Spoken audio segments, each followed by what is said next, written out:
Bonjour, shalom, shalom, bien-aimé dans le Seigneur. Bonjour Colette. Bonjour Flore. Comment tu vas? Ça va, Ah, gloire à Dieu. ça va. Hmm. On va parler d'un sujet qui est super, Aujourd'hui, alors un je suis sujet magnifique. heureuse, contente. Donc, on vient vers vous ce matin, toujours par...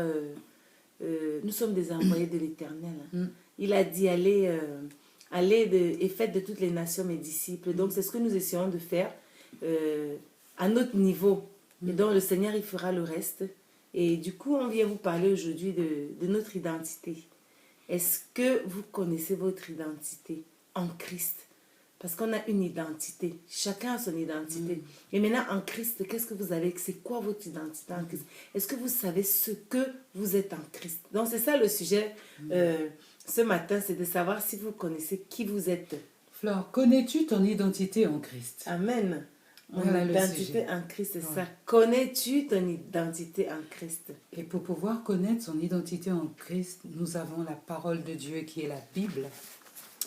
La Bible, qui est ce super livre qui a été inspiré de Dieu, nous donne vraiment des passages sur qui nous sommes réellement en Christ. Jésus a dit plein de choses sur nous et on va vous citer. Ça va être un listing en fait, parce qu'il y a tellement de choses, mais on va vous citer. Que dit Christ de nous? Il nous dit que vous êtes aimés. Vous êtes aimés de Christ. Vous êtes aimés de Dieu. Et ça, on le trouve dans Jérémie 31, 3. Il dit aussi, vous êtes enfants de Dieu. Dans 1 Jean 3, 1. Qui dit, je vais le lire parce qu'il est bien celui-là. Voyez quel amour le Père nous a témoigné pour que nous soyons appelés enfants de Dieu. Et nous le sommes. Dans 1 Jean 3, 1. Il dit aussi, je vous ai pardonné. Dans 1 Pierre 2, 24.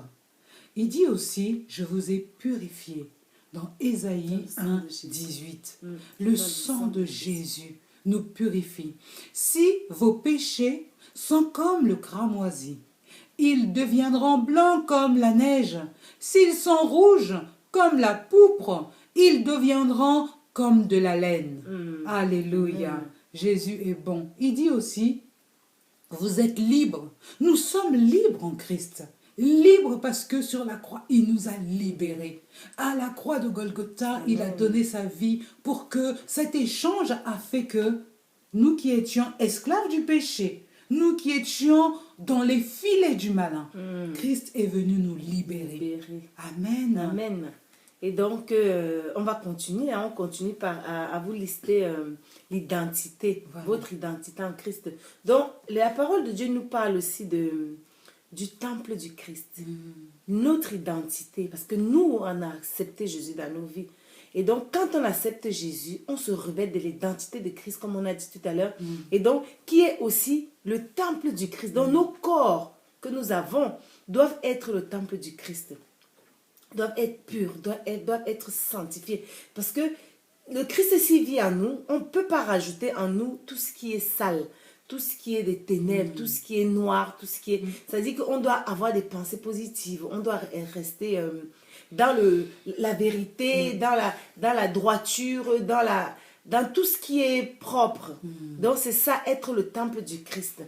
Et cette référence-là, quand il dit vous êtes le temple de Christ, c'est dans 1 Corinthiens 6, verset 19. Qui dit, ne savez-vous pas que votre corps est le temple du Saint-Esprit qui est en vous et que vous avez de Dieu, hein? Ne savez-vous pas que vous êtes le temple du Saint-Esprit qui est en vous et qui est en vous et que vous avez de Dieu.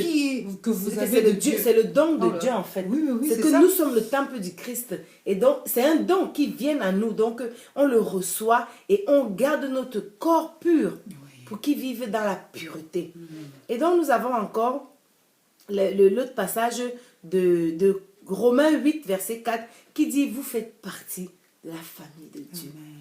On fait partie de cette famille, la famille royale.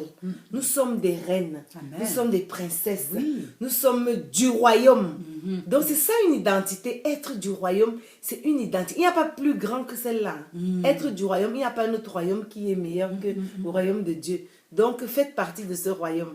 Et nous avons aussi dans Romains 8, verset 17 qui dit, vous êtes co-héritiers du Christ. Co-héritier du Christ veut dire que Christ est héritier de quelque chose.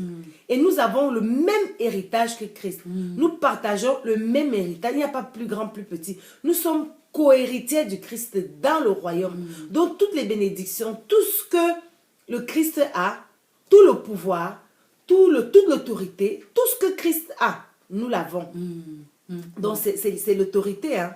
C'est l'héritage que le Seigneur lui a donné. Donc c'est dans Romains 8, verset 17. Et qui dit aussi que vous êtes juste dans 2 Corinthiens 5, verset 21. Vous êtes juste. Vous avez été justifiés à la croix. Vous avez été justifiés par la mort de Jésus. Et c'est là le Seigneur nous a rendus justes. Donc, si vous êtes juste, vous devez marcher dans la justice. Vous devez marcher dans la droiture. Ça, c'est une autre identité que le Christ nous donne si nous marchons avec lui. Et il y a encore une autre identité qui dit, vous avez été renouvelés.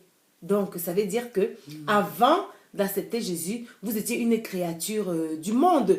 Et quand vous avez accepté Jésus dans votre vie, vous avez été renouvelés. Donc, toutes choses sont passées. Et aujourd'hui, vous êtes revêtus d'une tenue nouvelle, d'une tenue propre, qui est Jésus, qui est le Saint-Esprit. Et donc, vous êtes renouvelés par... Et le verset, il est très, très parlant, qui dit... si quelqu'un est en Christ, il est une nouvelle créature. Les choses anciennes sont passées. Voici toutes choses sont devenues nouvelles. Et on trouve ce verset-là dans 2 Corinthiens 5, 17. Amen. Amen. Oui. Et qu'est-ce que nous sommes aussi? Vous êtes saints, dit l'Éternel. Nous avons été sanctifiés. C'est-à-dire que être saint, c'est pas qu'on porte une couronne de sainteté. Non, la mort de Christ a fait de nous que nous soyons saints. Saints. L'ennemi peut venir nous accuser, mais Dieu dit, vous êtes saints parce que je vous ai sanctifiés. Alléluia. Et le verset qui dit, mais vous avez été lavés, mais vous avez été sanctifiés, mais vous avez été justifiés au nom du Seigneur Jésus Christ et par l'Esprit de notre Dieu. Dans 1 Corinthiens 6, 11. Il dit aussi de nous, vous êtes à part. Nous avons été mis à part. Nous sommes dans ce monde, mais nous ne faisons pas partie de ce monde. Nous avons été vraiment loin. Nous portons de nouveaux vêtements. C'est-à-dire que quand Christ nous regarde, quand nous avons accepté Christ, ça se voit en nous. Nous ne faisons plus, nous ne pouvons pas passer inaperçus devant Christ parce qu'il nous a mis à part. Il nous a réservé pour une mission bien déterminée, bien définie. Et lui aussi, il se voit en nous. Et il se voit en nous. Ça devient comme un miroir en fait. Oui, hein?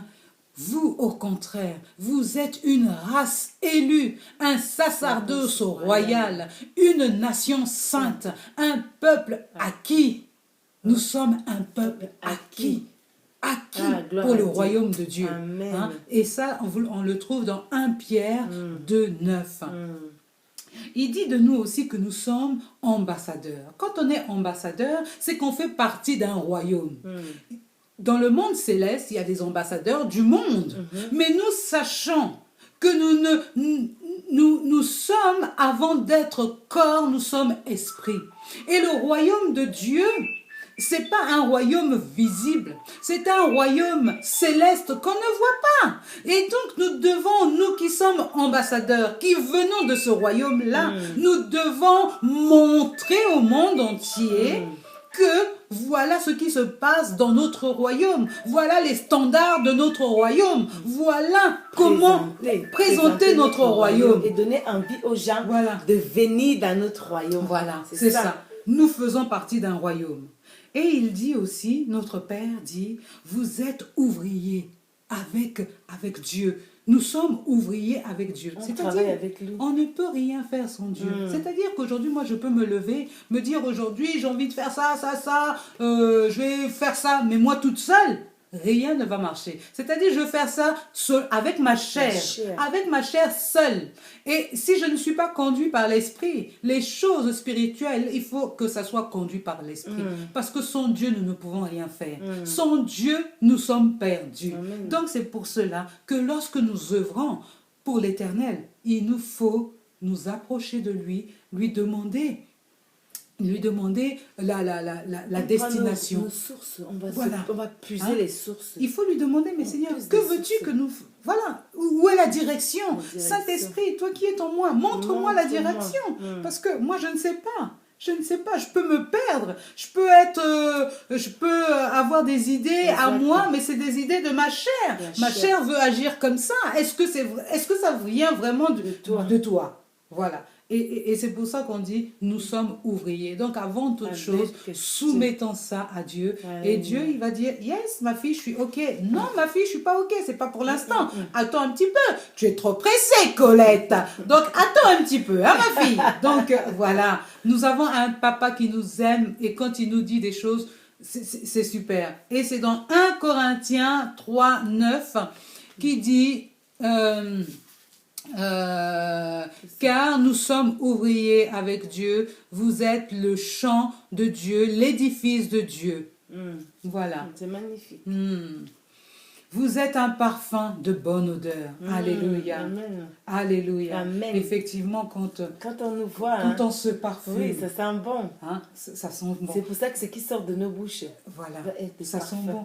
Quand Dieu dit nous sommes un parfum, nous devons refléter le parfum de l'Éternel. Quand quelqu'un nous approche et il sent l'odeur, c'est-à-dire les paroles qui sortent de nos bouches, c'est des paroles qui embaument. C'est des paroles qui... Oui, madame. Tu as déjà senti quelqu'un qui met un parfum et qui sent mauvais? Ça dépend si la personne ne sait pas laver. Ah là là, c'est compliqué. C'est clair. Donc en Christ, on peut pas se parfumer comme ça, montrer de l'extérieur que je sens bon, alors qu'à l'intérieur, purifier, sanctifier. Voilà, à l'intérieur, si c'est pas bon, le parfum que Christ nous met, il va pas être bon, parce que le parfum qu'on va nous-mêmes se mettre, parce qu'en disant que je suis chrétien, mais ton parfum, ils sont pas bons, parce que tout simplement, ce qui est en toi, ne reflète pas la gloire de Dieu. Ne reflète pas la gloire de Dieu. Donc le parfum, il est faux, il est fade, il pue. C'est pas ça. Donc, Dieu dit de nous que nous sommes un parfum de bonne odeur. Donc ce parfum de bonne odeur, c'est notre comportement, c'est notre vie. Le parfum de bonne odeur doit venir trouver un corps qui vient de prendre une douche. Un corps qui vient de prendre une douche spirituelle.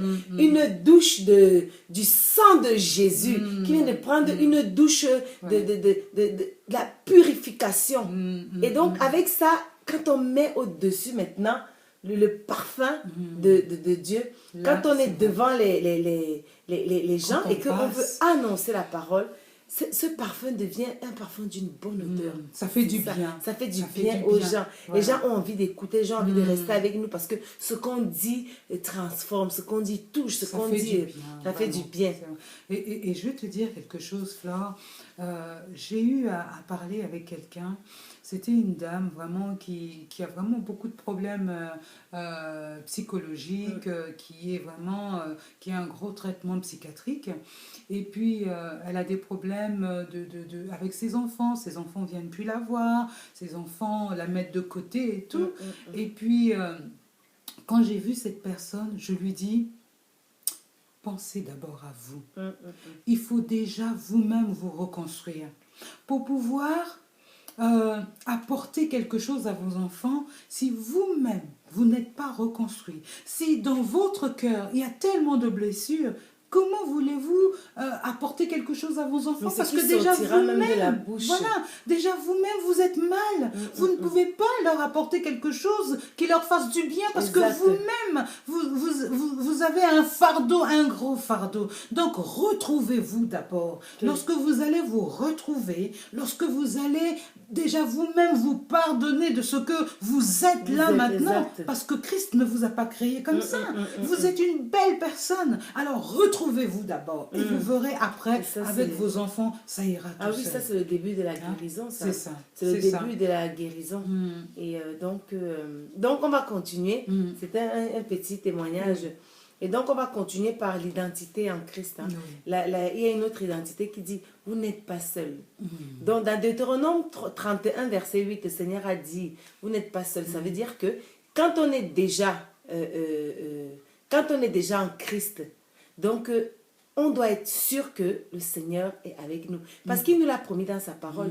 Il a dit, je serai avec vous tous les jours de votre vie. Il marchera toujours avec nous. Et rien ne nous arrivera. Rien ne nous arrivera parce qu'il sera avec nous. Vous mangerez des repas empoisonnés. Ça ne vous fera aucun mal. Rien. Dans la rue, on roule. Les voitures font ce qu'il faut. Les chauffards, les gens roulent mal. On est épargné de tout accident parce que le Seigneur est avec nous. Les maladies viennent et ressortent comme elles sont entrées parce que le Seigneur est avec nous. Donc c'est ça quand on est en Christ. Donc il nous donne aussi, il nous dit aussi, vous êtes un chef-d'œuvre. Vous êtes un chef-d'œuvre. Ça veut dire que nous sommes un vase. Le Seigneur, il fait de nous ce qu'il veut. Donc il m'a créé, regardez comment il m'a créé. Nous sommes quand même belle créature. Nous sommes quand même de belles créatures. Donc je remercie Dieu parce que je lui dis merci pour ce qu'il a fait, hein, de nous avoir créé de si belles créatures. Et donc le Seigneur, on est un chef-d'œuvre, c'est-à-dire qu'on est exactement ce que le Seigneur voulait qu'on soit. Il nous a façonnés, il nous a transformés. On est ce qu'il veut qu'on soit. Et donc c'est ça. Parce que quand on est en Christ, on est exactement ce que le Seigneur veut qu'on soit. Mais quand on ne l'est pas, on n'est pas un chef-d'œuvre du tout. Donc moi, je me considère chef-d'œuvre. Colette, tu te considères chef-d'œuvre de l'Éternel. Et donc moi, je vous demande aussi de vous considérer comme chef-d'œuvre de l'Éternel. Parce qu'il a pris du temps pour nous façonner. Il a pris du temps. Il prend du temps et il regarde tous nos manquements. Il regarde tous nos défauts. Il est patient en fait. Le Seigneur est patient. Il patiente, il attend toute la transformation et après il voit le produit fini. Et il est content de son travail. Et donc dans Éphésiens 2, verset 10, vous trouvez cette identité. Et après nous avons aussi, vous êtes merveilleux. Comme on a dit tout à l'heure, nous sommes de belles créatures. Nous sommes merveilleuses. Et ça, c'est le travail de l'Éternel. Vous trouvez cette identité dans Psaume 129, verset 14. Et qui dit, je te loue de ce que je suis une créature si merveilleuse. Amen. Tes œuvres sont admirables. Alléluia. Et mon âme le reconnaît bien. Amen. Vous voyez? Donc mon âme bénit l'Éternel. Alléluia. Et puis, il y a une autre identité qui dit, vous êtes courageux. Psaume 18, verset 36. Quand on est enfant de Dieu, quand on est chrétien, quand on a accepté Jésus, on est courageux. Amen. On est courageux parce qu'on va traverser des moments dans nos vies difficiles, des moments compliqués. Et il faut avoir le courage de Jésus. Le courage que Jésus a eu à la croix quand il a accepté d'être cloué.